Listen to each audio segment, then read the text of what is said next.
History Secrets.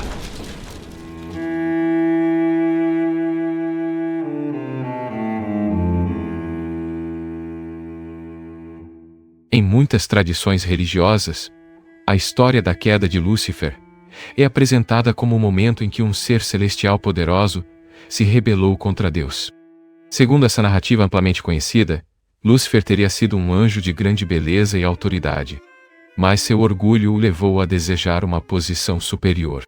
Essa ambição teria provocado uma rebelião no céu, e o resultado foi sua expulsão da presença divina. Curiosamente, quando voltamos aos textos bíblicos mais antigos, percebemos algo surpreendente. A história completa da queda de Lúcifer não aparece em um único relato direto. Em vez disso, ela foi construída ao longo do tempo a partir da interpretação de diferentes passagens espalhadas pela Bíblia. Essas passagens pertencem a livros distintos, profetas, textos apocalípticos e tradições teológicas posteriores. Para compreender como essa narrativa se formou, precisamos começar por uma das passagens mais conhecidas associadas a essa tradição. Um trecho do livro de Isaías. A passagem mais frequentemente associada à queda de Lúcifer aparece no livro de Isaías. Isaías, capítulo 14, versículo 12, contém uma frase que se tornaria extremamente famosa ao longo da história. Como caíste do céu, ó estrela da manhã, filho da alvorada, foste lançado por terra. Tu que debilitavas as nações. No contexto original do livro de Isaías, esse trecho faz parte de um discurso dirigido ao rei da Babilônia. O profeta utiliza uma linguagem poética para descrever a queda de um governante que havia se exaltado excessivamente. A imagem da estrela da manhã representa alguém que parecia elevado e poderoso, mas que acabou sendo derrubado por causa de seu orgulho. Quando esse texto foi traduzido para o latim, a expressão estrela da manhã foi traduzida como Lúcifer. Essa palavra significa portador da luz. Com o passar dos séculos, alguns intérpretes cristãos começaram a associar essa figura não apenas ao rei da Babilônia, mas também a um ser espiritual que teria caído do céu. Assim, a passagem de Isaías passou a ser lida como uma possível referência simbólica à queda de Satanás. Essa interpretação se tornaria extremamente influente nas tradições posteriores. Mas ela não é a única passagem bíblica que contribuiu para essa narrativa. Outra imagem frequentemente relacionada a esse tema aparece no livro de Ezequiel. Outra passagem frequentemente associada à tradição da queda de um ser celestial aparece no livro de Ezequiel. Ezequiel, capítulo 28, apresenta um discurso dirigido ao rei de Tiro. Assim como no livro de Isaías, o profeta utiliza uma linguagem altamente simbólica para descrever a arrogância e a queda de um governante poderoso. O texto afirma que esse personagem estava no Éden, jardim de Deus. Era adornado com pedras preciosas e caminhava entre pedras de fogo. Ezequiel, capítulo 28, versículos 14 e 15, descreve esse personagem como um querubim protetor. Alguém que havia sido colocado em uma posição elevada. Mas o texto afirma que sua corrupção começou por causa do orgulho. Seu coração se elevou por causa de sua beleza, e por causa disso, ele foi lançado por terra. No contexto histórico do livro, a passagem parece ser uma metáfora sobre a queda de um rei que se considerava divino. Mas ao longo da tradição cristã, muitos intérpretes passaram a enxergar nessa descrição uma possível referência simbólica à queda de um anjo poderoso. Assim, essa passagem acabou sendo integrada à narrativa teológica que descreve a rebelião de Satanás. Mas existe ainda outro texto que apresenta uma imagem muito mais direta de um conflito celestial. Essa visão aparece no livro do Apocalipse. A imagem mais direta de um conflito celestial aparece no livro do Apocalipse. Esse texto apresenta uma visão dramática de uma batalha no céu. Apocalipse, capítulo 12, versículos 7 a 9. Descreve o episódio. Houve guerra no céu.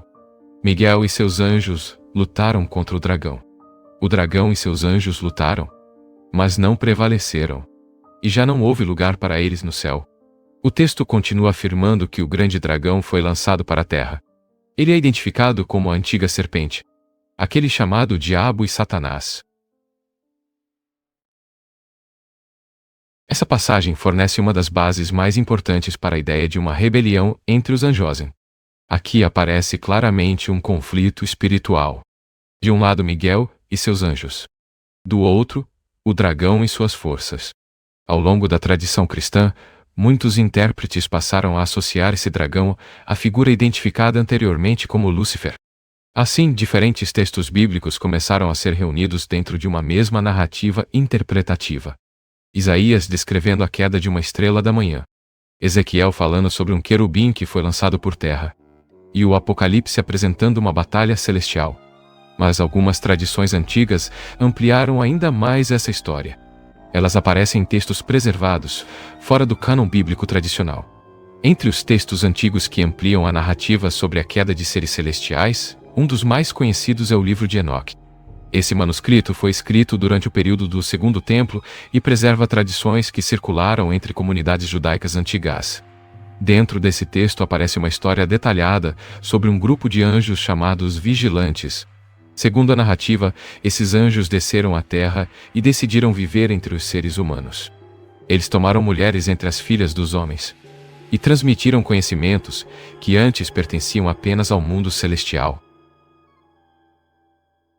Entre esses anjos aparece um personagem chamado Azazel. O texto afirma que ele ensinou aos homens a fabricar armas, espadas, escudos e outros instrumentos de guerra. Outros vigilantes teriam ensinado astrologia, encantamentos e diferentes tipos de conhecimentos ocultos.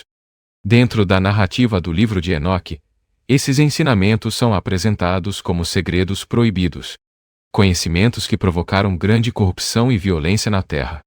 Essa história acabou sendo associada por alguns intérpretes à ideia de anjos que se rebelaram contra a ordem divina. Embora o texto de Enoque não utilize exatamente o nome Lúcifer, ele contribuiu para a formação da tradição que fala sobre anjos caídos. Mas a história da queda de um ser celestial não aparece apenas em textos judaicos antigos.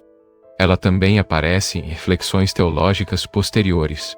Ao longo dos primeiros séculos do cristianismo, teólogos começaram a reunir diferentes passagens bíblicas para construir uma compreensão mais ampla sobre a origem do mal. Nesse processo, a figura de Satanás passou a ser associada à ideia de um anjo que havia se rebelado contra Deus. Alguns intérpretes sugeriram que esse ser teria ocupado uma posição elevada entre os anjos, talvez até uma posição de grande autoridade, mas seu orgulho teria provocado uma ruptura com a ordem divina. Essa interpretação aparece em vários escritos teológicos dos primeiros séculos. Autores cristãos procuravam explicar como o mal poderia existir dentro de uma criação considerada boa. A ideia de uma rebelião entre os anjos oferecia uma possível resposta. O mal não teria sido criado diretamente por Deus. Ele teria surgido a partir da escolha livre de um ser que decidiu se afastar da ordem divina. Dentro dessa tradição, a queda de Lúcifer passou a simbolizar o perigo do orgulho. O momento em que um ser elevado tenta ultrapassar os limites de sua própria natureza. Mas mesmo com essas interpretações, os textos bíblicos permanecem relativamente discretos sobre os detalhes desse evento. Eles apresentam imagens e símbolos, mas deixam grande espaço para a reflexão e interpretação. Quando analisamos as tradições bíblicas e os textos antigos em conjunto, percebemos que a narrativa da queda de Lúcifer não surgiu de um único relato detalhado. Ela foi construída gradualmente a partir de várias imagens e interpretações. A estrela da manhã, que cai no livro de Isaías. O querubim que é lançado por terra no livro de Ezequiel. A guerra no céu descrita no Apocalipse. E as histórias sobre anjos que se corromperam em textos como o livro de Enoque. Ao longo dos séculos, essas imagens foram reunidas dentro de uma mesma tradição teológica. Assim surgiu a narrativa conhecida hoje. A história de um anjo que teria se exaltado, uma rebelião no céu, e a expulsão de um adversário que se tornaria símbolo do mal. Mas muitos estudiosos modernos observam que os textos bíblicos utilizam frequentemente uma linguagem simbólica. Essas passagens podem refletir reflexões sobre poder, orgulho e queda, temas que aparecem repetidamente nas tradições religiosas. Assim, a figura de Lúcifer permanece situada entre história, interpretação e simbolismo.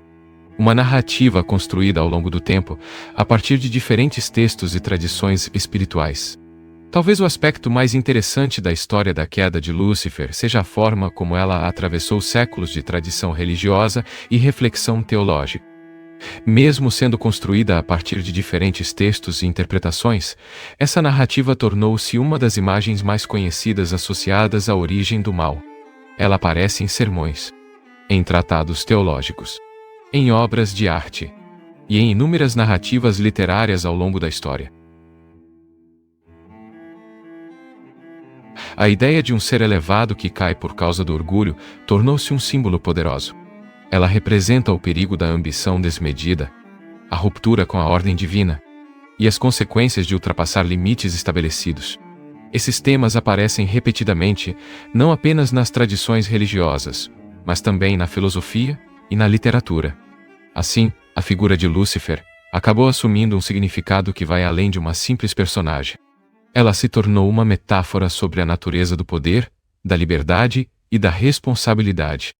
Uma imagem que continua a provocar reflexão sobre as origens do mal e sobre os limites entre luz e escuridão dentro da própria experiência humana. Ao longo da história, civilizações deixaram marcas que ainda tentamos compreender.